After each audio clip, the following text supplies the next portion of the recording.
Golden Eagle.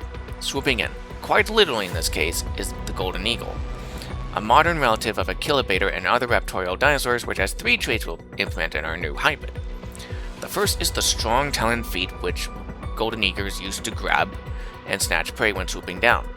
These birds have talons that have a gripping force of 400 to 800 PSI, a veritable vice grip for anything unlucky enough to be caught. This is congruent because of 2 reasons. 1. Dromaeosaurs and even troodontids use their forelimbs in a similar way to how eagles and other birds of prey use their feet, except maybe not quite as powerful. However, the introduction of these talon muscles will firstly ensure that our raptors will be able to not just hold on to their opponents, but also keep them secure and unable to fight back, giving her better control of the situation. And secondly, the talon lengths of the Golden Eagle, which were 4.5 to 6.34 centimeters, just short of the Harpy Eagle's talons and longer than those of the bald eagles, will certainly help get the job done. Not only will this help the Dromaeosaur's raking hand claws, but it's also able to pierce deep into the epidermis of its foes, causing excessive bleeding. The next trait carried over are the sharp eyes. Now, the Troodon and the Dromaeosauridae DNA already gave Lilith good visual capabilities, but to make sure a hybrid is truly up to snuff at killing those with silence, we'll need the best eyesight the nature can offer. Luckily, this eagle has plenty of that. The visual acuity, according to biological studies, is estimated to be 20 to 5 or 20 to 4, giving them keen eyesight that would give them the ability to see details in objects far away that we, as humans, would need to see up close. This trait is beyond important for them to spot and stalk prey from long distances. Due to this, Lilith can spot her targets from far away, in both darkness, thanks to the Troodon and other contributor later on, in dawn, dusk, and in daytime situations. The final one in this list that'll fit well with our Troodon DNA is intelligence. Some of you may not be aware of this, but golden eagles are considered to be anything but bird-brained in the animal kingdom. On the contrary, studies have shown that they are one of the most intelligent raptors around, able to do, but aren't limited to, strong capacity for memory making, problem solving, learning certain skills from humans, display great cunning and social behavior, and even using tools.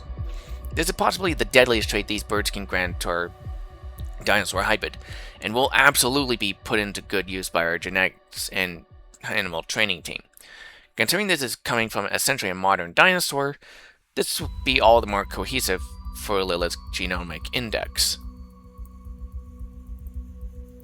Next up is the whiptail lizard.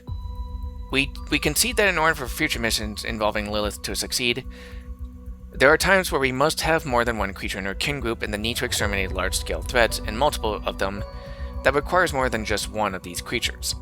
For this reason, we incorporated whiptail lizard to the mix, which grants her apomictic parthenogenesis, the ability to fertilize without the sperm of a male and able to pass on all information to her offspring. Not only that, but as is the case with the Indominus Rex 2.0, this will allow her to reproduce quickly as needed, since we'll need this on missions where exterminating large-scale hybridic species is needed. Raven. For operations involving intelligence, the Raven is a no-brainer. These birds have everything: problem-solving, strategy-making, tool use, if limited, since ravens are also known to use objects to achieve certain goals, communication, and even cooperation. For that, the Raven contributor does the job wonderfully, for not only the things we listed above, but also the teachability factor. Studies and exercises with ravens have shown they have remarkable capabilities, including mimicking human speech, understanding concepts, even solving puzzle-like tasks, among other things. They can also learn on the fly when needed, plan ahead in intense situations, use certain calls to lead predators away to fool them into leading to carcasses they can't open themselves, memorize locations, and key areas, and can mimic sounds and distractions. With this, it's a pretty obvious pick. Next up is the Arapaima. While all the other traits are positive, the one thing Lilith lacked during the late genetic testing phases was some sort of protection on itself. Without it, no matter how lethal she is, Lilith and her future pack members will be susceptible to many different kinds of wounds and potentially fatal injuries, they be from hybrids or not. At the same time, using a heavily armored contributor will only conflict with her hybrid's instincts, but also just slow her down, too. Because of that, we decided to bring in the Arapaima once more as part of her genetic makeup. because the fish's scales are not only lightweight, but able to distribute force over a wider area, like lessening the likelihood of getting pierced. This Amazonian fish's hide scales are quite mineralized in the outer layer and throughout, ensuring the hardness of it all to boot.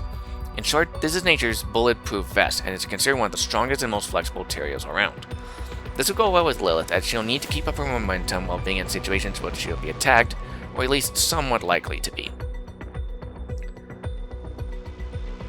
The next contributor on the list is the northern short-tailed shrew.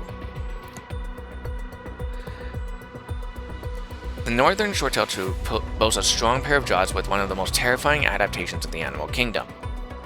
I'm sure all of you who are aware of the hybrid wars are no stranger to this critter.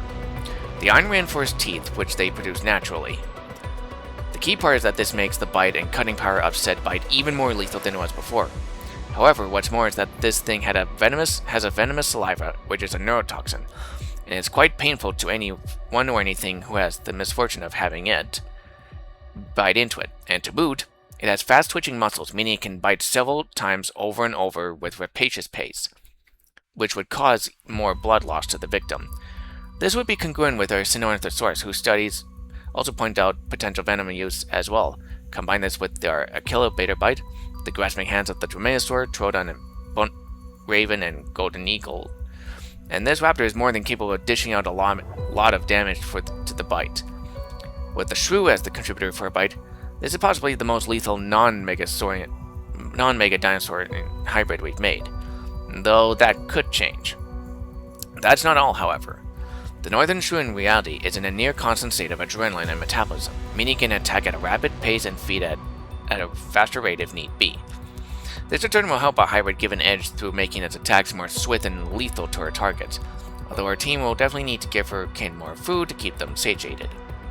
But, like all hybrids, Lilith needs to have X factors, and our team decided to use the liberty of several tricks to keep up her sleeve, all of which we made sure are congruent and make her even more lethal. The first of these bonuses